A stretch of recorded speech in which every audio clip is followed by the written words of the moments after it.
Welcome, Virgo. This is Regina from Pacific Tarot getting ready to do your August meditation.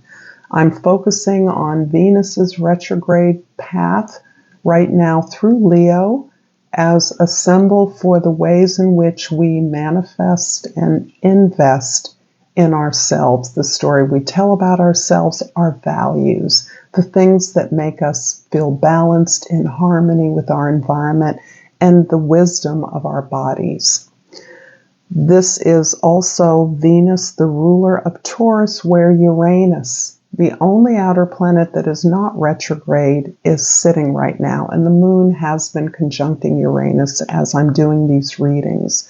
So this is a further nudge and blueprint about the way in which we are seeking healing ourselves, taking care of ourselves in order to gently, easily make the major changes that we know we need to make, that we want to make to improve our lives and our experience on the planet. So Virgo, let's get started with your overall energy, the Death card. This is a lot of surrender that's going on in your life. You are letting go of a lot of old stories and old experience of yourself and your relationships, perhaps even changing your goals. This card symbolizes a rebirth. So in order to make space for the new things that you are creating, the new idea of who you are, what your needs are, what your goals are, you must release the old way of doing things that you now see that doesn't serve you, has limited or restricted you, has been your conformity to the needs and expectations of others. And all of this surrender is in order to make space for this rebirth, for the new that is coming in. So this card represents a phenomenal transition. It may be a big transition. There may be actually a literal passing of someone important in your life. There may be the death of an institution or place that you worked in the way that you've known it. There may be the actual loss of real property and things that you may have mourned or you were willing to let go of. You surrendered them as part of making way for a new change, for a new beginning for yourself.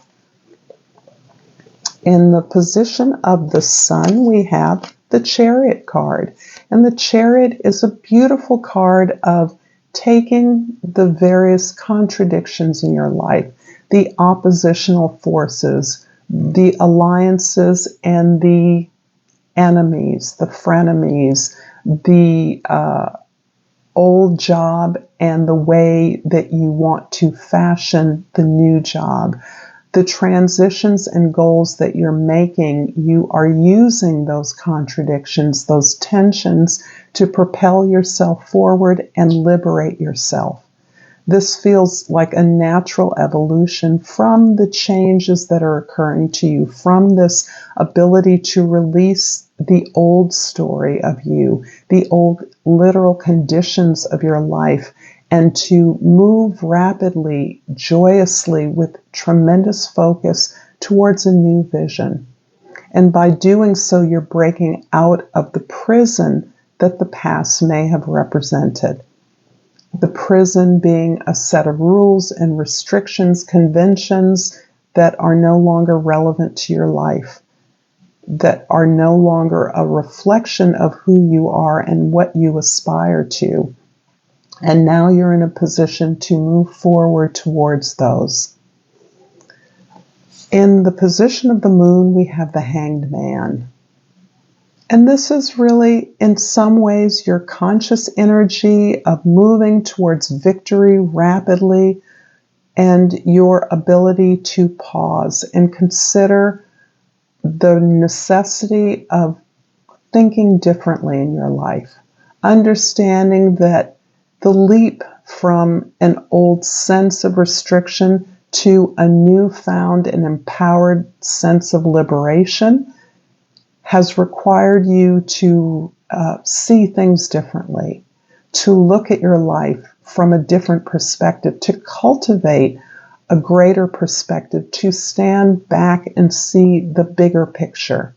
And the bigger picture exceeds your individual life. It moves much higher than that. It encompasses your world, the world that you are impacting, and that quite possibly, depending on your social position, is quite large. You're in a position to sacrifice your immediate action and impulsivity, of which there is a lot, and really focus that in a way so that you can really cultivate the mindset, the thoughts that are creating the reality that you want. You're understanding that as you think, so shall you create your reality. So becomes your reality. And in so doing, you're really allowing yourself to recognize the opportunities that are around you for what they are, even when those opportunities come in the form of loss, of death, of change, unforeseen change, not necessarily change that you might have wanted, but necessary change that was limiting you. Losing something you thought you always wanted, only to realize that it was holding you back from something that more appropriately reflects who you are and your abundance, the ability to build your abundance. And that's on your own terms. So this is you stepping back, you contemplating the situation, you pausing the action to the degree that you can, so that you can actually consider what you're doing, where you're placing your energy, where the real opportunities are for your liberation, so that you can build in the way that is uniquely reflective of your own beliefs. In the present, we have the Justice card. Wow. All major arcana now is indicating, Virgo, that you are in a major transition in your life. Things are changing for you. Things are coming full circle for you. The Justice card is on you receiving and addressing some unfair treatment, some imbalanced treatment in the past. Although it's quite possible that you've treated someone unfairly, particularly if you were placed or located in an unfair or oppressive situation, but it's more likely that you have been unfairly treated or denied something that belonged to you. And here is your day in court. Here's your opportunity to speak to it, to align yourself with others, perhaps that have experienced similar treatment, to call it out in a public or to present it in a way that helps others that have experienced similar mistreatment to align and identify their power. This is you moving from powerless to powerful.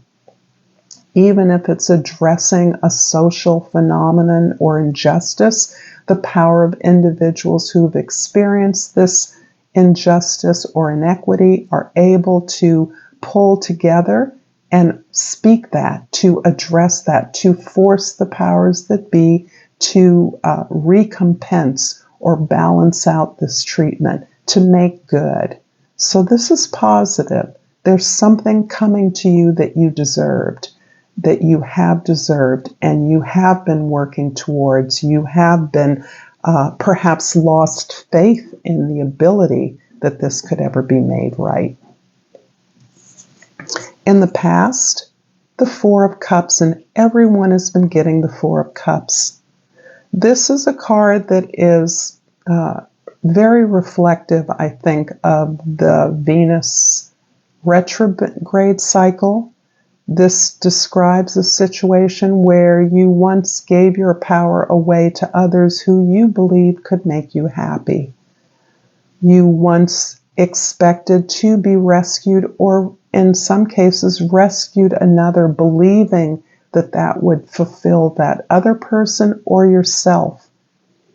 And your now understanding and realization through your ability to step back from the situation, your ability to let go, loosen your control in a situation, that in fact, what you have gained, you've gained because you've given to yourself the love, the attention, the alignment with your own desires that have in fact made you happy. If the thing you've always wanted is coming to you, you may be looking at it in a way as to measure whether it suits you now.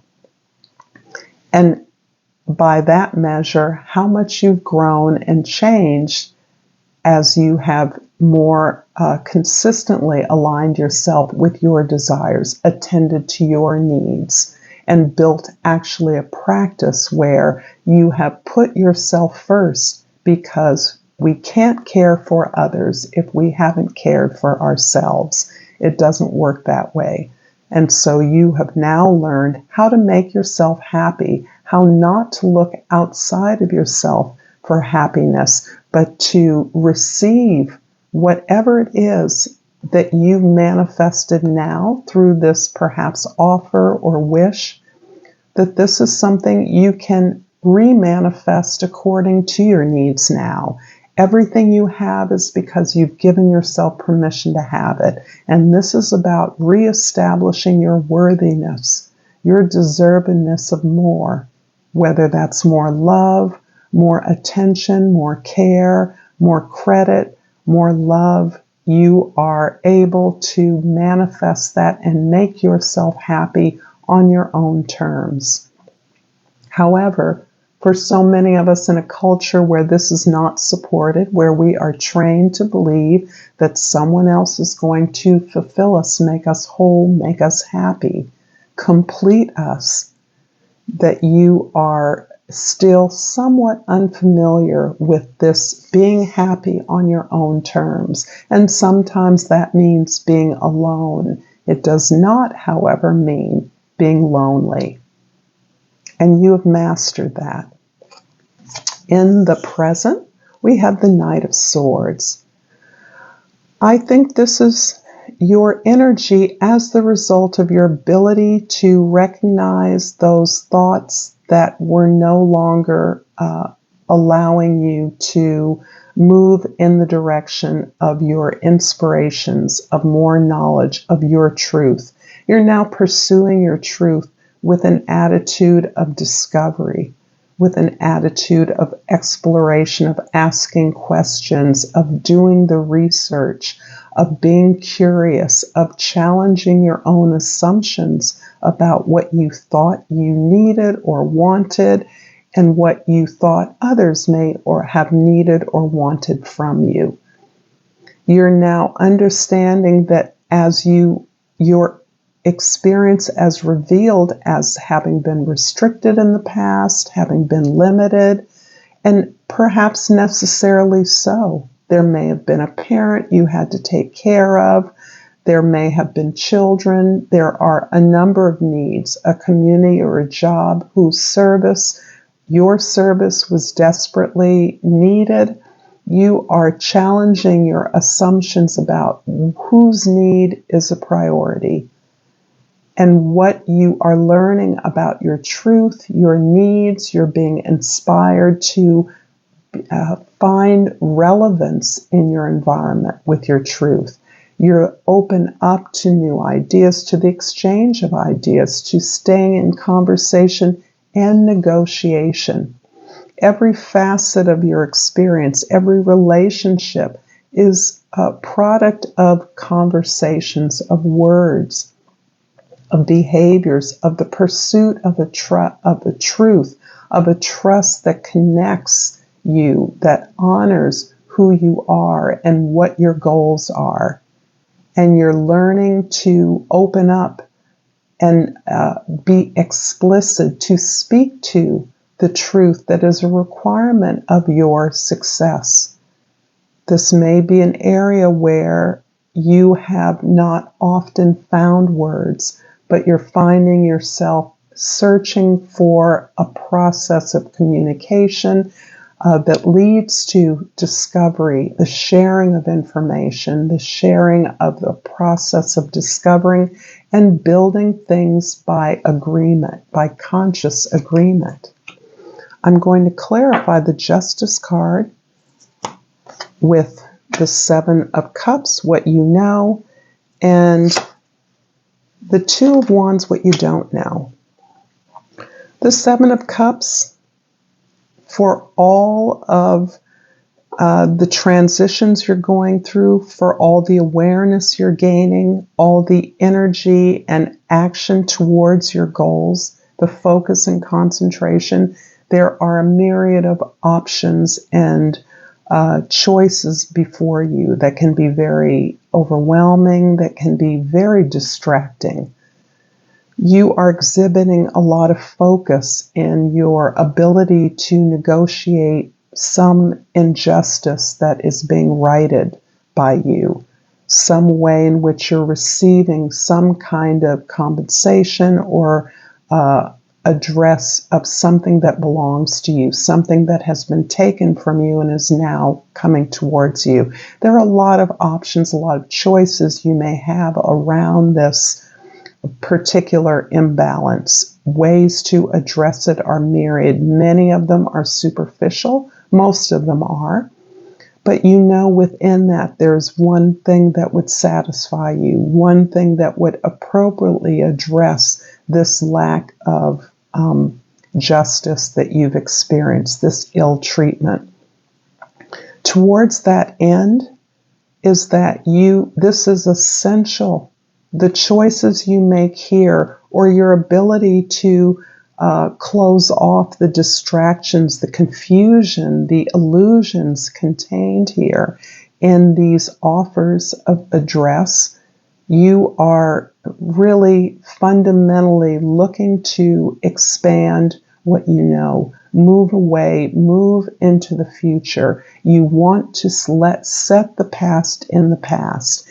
And the choice you make, the focus you choose, and there's a very strong indication that you are well on your way to the goal that has appropriate meaning for you. But your success draws detractors to you. Your success brings people that clamor, fawn, that offer you a lot of things that may or may not be substantial to you. And you are aware of that. You are aware that you no longer want to stay in a place where this can hold sway. You're smarter than that. You're cleverer than that. Your vision is more powerful than this. And instead, you are looking to the way that you can rebuild in the future. You're looking at using whatever this recompense is, this settlement or compensation is, to move you into the future on a new growing path of development, inspiration, and achievement. I hope, Virgo, that this is resonating for you. If so, please like and subscribe to my channel, Pacific Tarot. I appreciate all the love that I get from you, and love in particular your comments. I pulled this stone, this crystal, and I'm going to read the back of this opal card. What it is an opal. Opals are well-hydrated, amorphous mineraloids. Precious opals are lusted after for their rainbow sparkle, diffraction. Common opals form in a range of colors and can deliver sensations that are anything but common. Who needs it?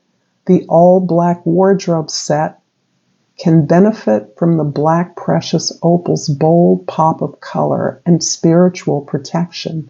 Not so prolific, artists can ride fire opals burn. Where to put it? General rule, white and blue vibe with the head, pink vibes with the heart, and block vibes with the lower abdomen. When to use it? When you have something that needs to get moving, a project, a relationship, an energetic block. The mantra: feel all your feels. Thank you so much, Virgo. Until next time, namaste.